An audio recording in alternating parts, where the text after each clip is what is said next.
تخيل لو قلتلك انك النهاردة الصبح وانت بتطلب قهوتك او بتلبس قميصك كنت بتتكلم اسباني وانت مش واخد بالك. ايوه، انت حافظ اكتر من 4000 كلمة اسبانية وبتتكلم احسن من الامريكان والاوروبيين كمان. بس المشكلة ان محدش قالك السر ده. انا سنيوريتا مريم، وفي فيديو النهاردة هثبتلك بالدليل ان الاسباني هو ابن عم العربي اللي هاجر اوروبا، وهعلمك ازاي تستغل القرابة دي عشان تتكلم بطلاقة في نص الوقت اللي بيحتاجه اي حد.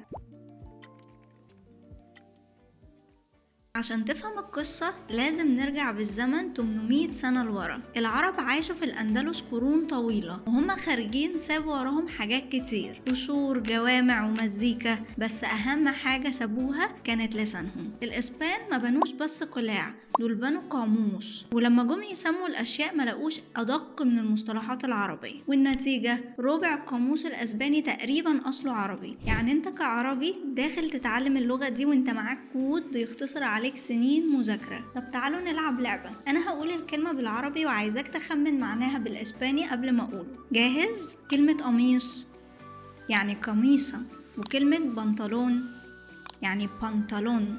طب سكر يعني أسكر، ورز يعني أروث. والأغرب بقى إنهم حتى في أمنياتهم ودعواتهم لسه بيستخدموا كلمة عربية جدا. يعني لما يكون إسباني عايز يقول يا رب أو إن شاء الله بيقول أوخالا. بس استنى، الميزة مش بس في الكلمات، الميزة الأكبر في مخارج الحروف.